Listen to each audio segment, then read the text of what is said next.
As caregivers for seniors within a Catholic organization, our heritage and mission center on our core value that every soul is sacred. Our communities are sanctuaries, a place our residents call home, where they feel safe, comfortable, and cared for.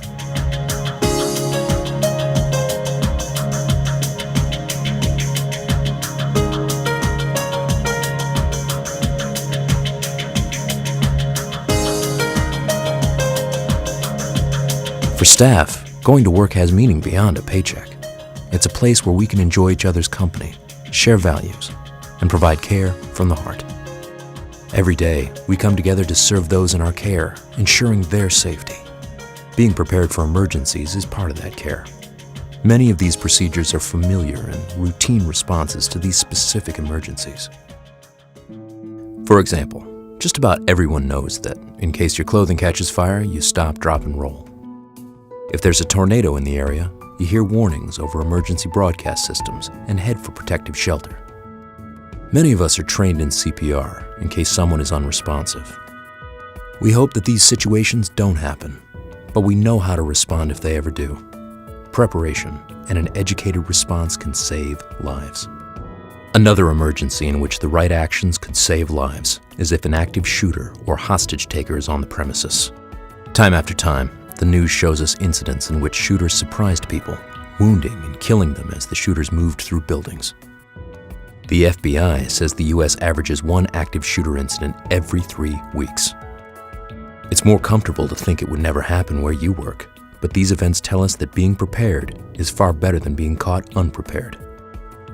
While active shooter or hostage taker situations can happen anywhere, senior living community employees' circumstances are unique in that we are tasked with the care of residents and asked to make every reasonable attempt to save lives. The following is a discussion of steps to take if this occurs in the senior living community where you work. Although police officers respond within minutes of receiving a call, an active shooter's intent is to create mass casualties and inflict devastating damage in a short period of time. So knowing what to do in those first moments is critical. The actions you take can mean the difference between life and death. First, it's important to be aware of the facts. 75% of active shooters bring multiple weapons. 80% of shooter incidents involve people with shotguns or large weapons. So long coats or large duffel bags where a weapon might be hidden may merit a second look. A shooter incident averages one victim every 8 seconds.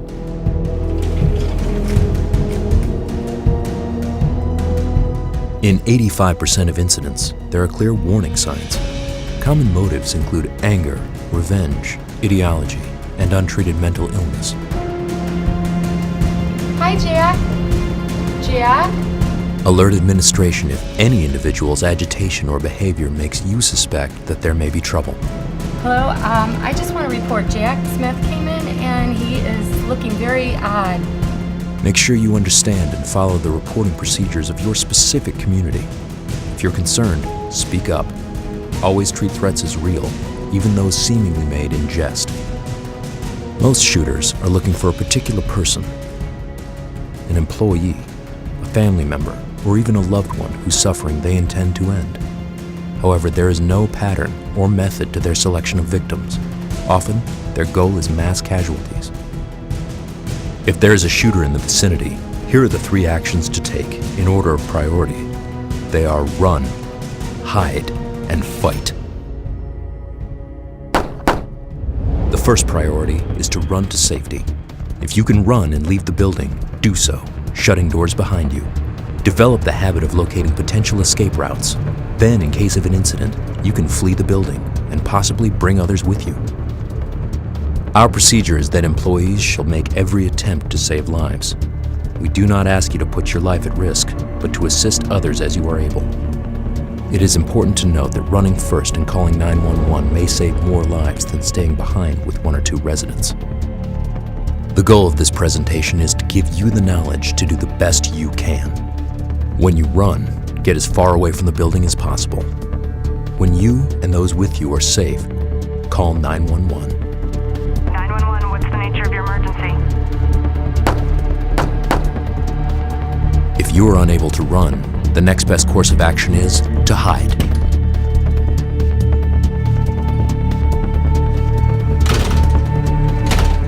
Head for the closest shelter possible, shut the door, and turn off the lights. Going to get you in the room and out of sight. I'm going to hide with you. So I want you right in the corner, right back down there. Residents should lock or barricade themselves in their rooms if possible. Lock the door if you can. Barricade the door with a heavy object, such as a chair or dresser, then move away from the door. Identify potential weapons to use in case you are confronted by the shooter or hostage taker.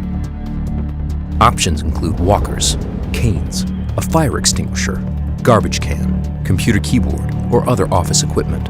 You could pull out a drawer or use an aerosol can to spray in the shooter's face. Again, look for anything that might help you. Stay away from windows. Silence pagers and phone ringers. Seek protection behind something, like a bed or table if shots are fired nearby. Keep movement to a minimum to avoid drawing the attention of the shooter. Call 911 to report the active shooter and your location if you can speak without drawing attention. If you can't speak, leave the line open to allow the dispatcher to listen. Fighting the shooter is never required.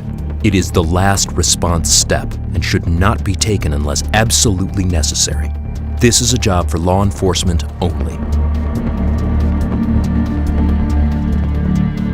Make use of one or more of the potential weapons mentioned earlier to disable the shooter's hands or cause them to lose footing. Try to work together as a team. Approaching from 2 or more sides makes it easier for multiple people to overtake a shooter.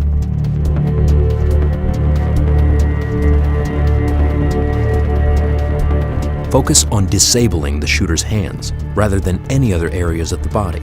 The hands are what control the gun. When police arrive, cooperate with them completely.